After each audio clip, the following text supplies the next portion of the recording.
Return gift. Return gift అనేది అంతా మన మంచికి, అంతా మన మంచికి, ఏది జరిగినా అంతా మన మంచికి అనే ఒక కథను చెప్పుకుందాం మిత్రమా. అయితే ఒక ఊరిలో ఒక దంపతులకు ఒక కుమారుడు పుట్టిన వెంటనే వాళ్ళు పురిటిలోనే చనిపోతారు. అయితే వాళ్ళు చాలా పేదవాళ్ళు, రోజు కూలి చేసుకుంటూ ఉంటారు. కూలి చేస్తేనే కడుపు గడుస్తుంది. అలాంటి తల్లిదండ్రులు పోయిన తర్వాత ఆ పిల్లవాడు అక్కడ ఇక్కడ చుట్టాల దగ్గర అక్కడ ఇక్కడ పెరిగిండనమాట. ఏదో చదువు లేదు, ఏం లేదు. ఉన్నాడా అంటే ఉన్నాడు, ఇంత అన్నం తిన్నాడు, పెట్టింది తిన్నాడు, చెప్పింది చేసింది, ఇలానే అయింది. అయినాక చాలా రోజుల తర్వాత ఏమనుకున్నాడంటే అతను ఒక ఆలోచన వచ్చింది. ఏమని, నేను ఎంతసేపు వీళ్ళు వాళ్ళు పెట్టిందే తినుకుంటూ ఉన్నా కానీ నాకంటూ ఒక జీవితం ఉంటుంది కదా, మరి నేను ఎలా బతకాలి, ఏం చేయాలి, ఎట్లా, ఏం ఆలోచిస్తలేను. తింటున్నా, మంచిగా ఆడుకుంటున్నా, చేస్తున్నా, అందరు స్కూల్కి పోతున్నా, ఏడికి పోతలేను నేను ఏంది అనుకుంటాడు. ఒకే ఇల్లు ఉంటుంది కాబట్టి ఆ ఇంట్లోనే ఉంటాడు, ఎవరైనా బట్టలు ఇస్తారు, వాటితోటి జీవితం అంతా గడుపుతూ ఉంటాడు అన్నమాట. చదువు రాదు, ఏమి రాదు. ఎట్లా అని ఒకరోజు ఏం చేస్తాడు, వచ్చి అందరూ అప్పుడు అందరు గుళ్ళల్లో పోతుంటారు, గుళ్ళ కాడికి పోతాడు, అక్కడ ప్రసాదాలు తింటాడు, అక్కడ బాధపడతాడు. అందరూ డిసెంబర్లో క్రిస్మస్ ఉంటుంది కదా, అందరు చర్చికి పోతుంటే ఆడిపోతారు, ఆడ కూర్చుంటాడు, ఈడ కూర్చుంటాడు, బాగా బాధపడుతుంటాడు. అయితే ఒకరోజు అయితే అట్లనే చర్చిలో కూర్చుంటాడు. అన్ని దేవాలయాలు తిరిగి చర్చికి పోతాడు, కూర్చున్న తర్వాత అక్కడే నిద్రపోతే అందులో ఉన్న ఫాస్టర్ వచ్చే బాబు లేవు అని లేపుతాడు. లేపగానే లేచి ఏం సంగతి, ఏంటి ఇట్లా వండుకున్నాం, ఇంటికి వారంటే నాకు ఎవ్వరు లేరు, ఏమి లేరు అంటే ఆయన ఏమంటాడంటే, సరే మంచిది, నీకు ఇక్కడ ఒక ఉద్యోగం ఇస్తే చేస్తావా అంటాడు. చేస్తా అంటాడు. ఏంటిదంటే, ఏమి లేదు, రోజు పొద్దున్న లేచి గేటు ముందు ఊడవాలి, తర్వాత చెప్పుల స్టాండ్ ఉంటుంది, ఆ స్టాండ్ లోపల చెప్పులు ఎవరైనా ఇడిచి పెడితే ఆ చెప్పులు పెట్టాలి. లేక అప్పుడప్పుడు నేనున్న ప్లేస్లో ఉన్న ఇంట్లో కూడా ఏమైనా పనులు చెప్తే చెయ్యాలంటే సరే అని ఒప్పుకుంటాడు. నీకేమి ఇవ్వండి అంటే, నీకు ఏం వద్దు, ఉండడానికి కొంచెం చోటు, తినడానికి తిండి, కట్టుకోవడానికి బట్ట ఇవ్వండి సరిపోతుంది. ఇలానే చాలా రోజులు ఆనందంగా ఉంటాడు. ఉన్న తర్వాత మళ్ళీ వేరే ఫాస్టర్ వస్తాడు. వచ్చిన తర్వాత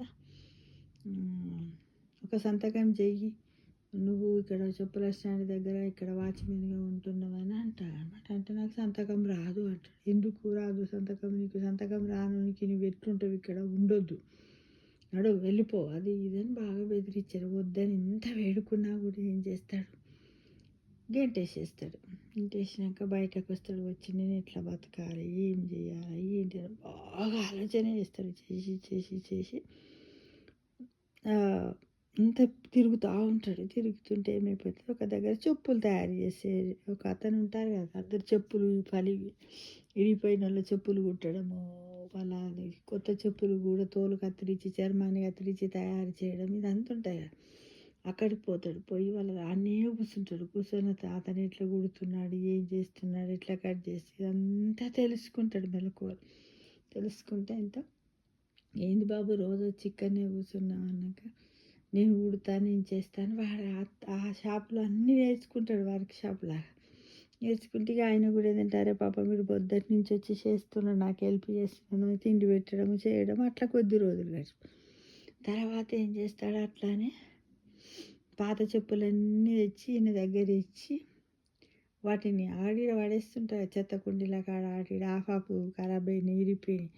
ఆ చెప్పులని తెచ్చి వాటిని అన్నిటిని మీద తీసి నీట్గా కడిగి పెట్టి అతనికి చెప్తాడు. ఏమని చెప్తాడంటే, దీని మీద మనం ఇలాంటి పేపర్ వేసి ఇదంతా వేస్తే కొత్త చెప్పులు తయారైతే, ఇది మనం ఏరుకొస్తున్నాం కదా, మనకి ఎంత అంటే ఒక 25% 50% మనకు అదైతే దీంతో కొత్త చెప్పులు తయారు చేయొచ్చు అంటే, అవునా అనుకొని ఆ చిన్న షెల్టర్ యజమాని కూడా సరే ఓకే చేద్దామని అంటాడు. ఆ విధంగా చేస్తూ ఉంటారు. చేస్తూ ఉండి మళ్ళా బయట మంచి మోడల్స్ చేస్తుంటాడు. షాపుల పంట పోతాడు ఉట్టప్పుడు. పోయి ఆ షాపులలో ఏం డిజైన్లు ఉన్నాయో చూసొస్తాడు. చూసొచ్చి ఆ విధంగానే తయారు చేస్తాడు.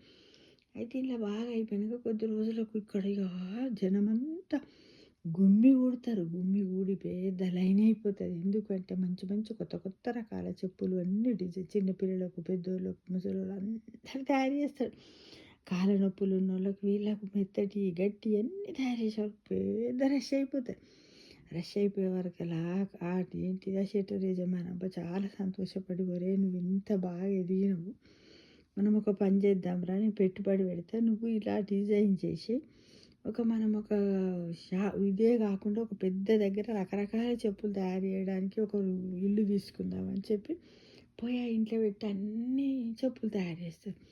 చేసిన తర్వాత ఈ షాపే కాకుండా ఇట్లాంటి షాపులు కూడా చాలా ఊర్లలో ఏర్పాటు చేస్తారు. ఇట్లనే లాభాలు వస్తూనే ఉంటాయి. తర్వాత అది ఇంత ఇంత వాటి ఇంత అన్నట్టుగా పెద్ద చెప్పుల దుకాణం అవుతుంది. కంపెనీ అయిపోతుంది, ఫ్యాక్టరీ అయిపోతుంది, ఇంటర్నేషనల్ లెవెల్లో పెద్దగా అయిపోయి కోట్లు కోట్లు సంపాదిస్తారు. ఆ షట్టర్ ఆయన ఈయన ఇద్దరు కలిసి సంపాదించినాక చాలా రోజులకు ఒక 15, 20 సంవత్సరాల తర్వాత 10 సంవత్సరాల తర్వాత మళ్ళీ చర్చికి వస్తాడు.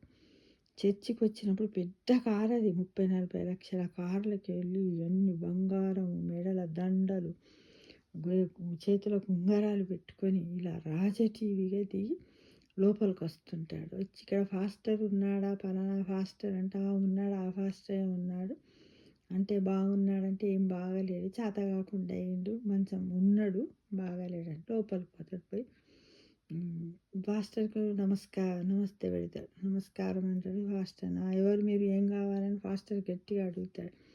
ఏమి లేదు, నేను ఈ చర్చికి ఒక 20 లక్షలు నేను డొనేట్ చేద్దామని వచ్చిన చర్చికి అంటాడు. ఎందుకు, నువ్వెందుకు ఇస్తావు 20 లక్షలు? 10 రూపాయలు ఇవ్వమంటే ఇచ్చేటోళ్ళే లేరు. నువ్వు ఎవరు అసలు, నువ్వు ఎందుకు వచ్చినావు, ఎందుకు పైసలు ఇస్తున్నావు, అది ఇదని బాగా అడుగుతాడు. అడిగితే ఏమంటాడంటే ఈ 20 లక్షలు కూడా ఇవ్వాలి నేను ఇవ్వడానికి, నేను కొన్ని వందల వేల కోట్లకు నేను కోట్లు సంపాదించడానికి దారి చూపినటువంటి ఈ చర్చే ఉంది కాబట్టి నేను ఈ ఇలా ఇస్తున్నా అని చెప్తాడు. ఇస్తున్నా అని చెప్తాడు. చెప్పగానే అప్పటి వరకే హిందూ దేవాలయాలలో చాలా దేవాలయాలలో డొనేట్ చేసి వచ్చాడు. ఒక్కొక్క చోట ₹1,00,00,000, 50 లక్షలు, 60 లక్షలు చేసి వచ్చాడు. ఇక్కడికి మాత్రం ఏంటంటే అందరినీ నమ్ముతాడు. హిందూ దేవుళ్ళని నమ్ముతాడు, అన్నిటిని నమ్ముతాడు. ఎందుకంటే రామ్ రహీం ఏకాయ అంటాడు అనమాట. అన్ని మందిరాలకు ఇస్తాడు. సర్వమత హస్తుడు అనమాట, లౌకికస్తుడు ఈయన. అయితే వస్తాడు. వచ్చి ఏంటనగానే ఎందుకు ఇస్తున్నావు, నువ్వు ఎవరు అది అంటే అప్పుడు చెప్తాడు అనమాట. నేను ఎవరో నన్ను గుర్తుపట్టలేదంటే, నేను గుర్తుపట్టలేదంటే మీరు వచ్చిన తర్వాత నాకు చదువు రాలేదని, వేలు ముద్రనే ఉన్నదని నన్ను ఈ చర్చి నుండి బయటకు గెంటేశారు. గెంటేసిన తర్వాత నేను చాలా బాధపడ్డాను. 2-3 రోజులు తిండి లేక ఆకలికి అలమటించిపోయాను. ఆ తర్వాత చూస్తూ ఉంటే ఎదురుగుండా ఒకటి చెప్పుల షాప్ ఉండే. అయితే ఈ చెప్పుల గురించి నాకు ఎలా అర్థమైంది అంటే, ఇక్కడ రకరకాల చెప్పులు వస్తుండే, వాటిని నేను దూడుచుకుంటూ, లేకపోతే ఇక్కడ గేటు ముందు ఉన్నటువంటి చెప్పులు నేను గమనించాను కాబట్టి ఆ స్కిల్, ఆ నైపుణ్యం నా మెదడులో కూర్చొని నాకు ఇది నా జీవితానికే ఒక నాందిని వేసింది. మీరు ఎలగొట్టడమే మంచిదైంది. పోవడం వల్ల, లేకపోతే నేను ఇది ఉంటే మీరు ఇచ్చిన జీతంతో నేను బతికేవాడిని. నేను ఇక్కడనే నేను ఇంకా వేలు ముద్రగాని లాగానే ఉండేవాడిని. ఇన్ని కోట్ల రూపాయలు నేను సంపాదించకపోదు. నేను ఇప్పుడు అంతర్జాతీయ స్థాయిలో కూడా పేరు ప్రతిష్టలు, నాకు పెద్ద చెప్పుల కర్మాగారం ఉన్నది. అందులో ఇక్కడి నుంచే కదా నన్ను ఇక్కడి నుంచి మీరు గెంటేయడం వల్లనే, నేను ఈ విధంగా ఆలోచించడం వల్లనే నాకు ఇదంతా వచ్చింది. కాబట్టి హిందూ దేవాలయాలకు ఇచ్చాను, ముస్లిం దేవాలయాలకు ఇచ్చాను, అట్లనే ఇక్కడ కూడా కొంత అమౌంట్ ఇద్దామని వచ్చిన అని చెప్పగానే అప్పుడు మీరు నన్ను ఎలగొట్టిందే నయ్యమైంది. అంటే ఏది జరిగినా మన మంచికని పెద్దలు అంటారు కదా, నాకు అదే మంచి జరిగింది అని వినయపూర్వకంగా ఆయనకు ఒక 20 లక్షల చెక్కు రాసి ఆ ఫాస్టర్ చేతిలో పెడతాడు. ఫాస్టర్ నిశ్చేష్టుడవుతాడు. నేను ఎంత పని చేశానో తొందరపడి, ఒక వ్యక్తికి చదువు రాకపోతే వాడినలా దొబ్బేయడమేనా? వాడి జీవితం ఏంటిది? వాడిదేంటిది? వాడి పుట్టు పూర్వోత్తరాలేంటిది? వాడికి బయటకు పోయినంక తిండి ఉందా? లేదా? ఏం ఆలోచించకుండా ఎంత విచక్షణ లేకుండా నేనొక మనిషినేనా అని తనను తానే అసహించుకుంటూ మనస్సులో ఆలోచించుకుంటూ వాడి ముందు తల వంచుతాడు జీసస్. ఎందుకంటే సమాజం లోపల చదువు రాకుండా నిచేతనంగా వాళ్ళ యొక్క ఆర్థిక పరిస్థితులు బాగలేని వాళ్ళను మనం దగ్గరికి తీసి చేరదీసి మంచి చేసినప్పుడే భగవంతుడు మనల్ని దీవిస్తాడు. కానీ వాళ్ళని ఎప్పో అని చీదరించుకొని బయటకు ఏమన్నా కానీ నీ గేటు ముందు వెళ్ళగొడితే దేవుడు ఏదో ఒక దారి చూపిస్తాడు అనడానికి ఈ కథ నిదర్శనం అనుకుంటాను మిత్రమా. ఎందుకంటే అన్నాడు కదా, ఏది జరిగినా మన మంచికే అని పెద్దలు అన్నట్టు.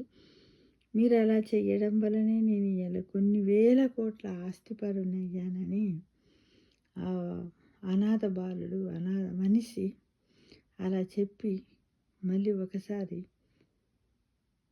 అక్కడ ఓ క్యాండిల్ వెలిగించి అక్కడి నుంచి వెళ్ళిపోతాడు. అంటే మిత్రమా, ఇప్పుడు మనం ఏంటి కథ ద్వారా నేర్చుకున్న మూలలంటే ఏది జరిగినా అంతా మన మంచికే అని ఆత్మాభిమానాన్ని, ఆత్మవిశ్వాసాన్ని, పట్టుదలను, కృషిని ఆయన అలాగే ఆత్మధైర్యాన్ని కూడా కోల్పోకూడదు. అవన్నీ మన యందు ఉన్నట్టయితే, మన గుప్పిట్లో ఉంటే మిత్రమా, మనం ఏదైనా సాధించగలమని చెప్పడానికి ఇదే నిదర్శనం. అవునంటారా కాదంటారా చెప్పండి. ఈ కథ పేరేంది? అంతా మన మంచికే. Thank you for watching.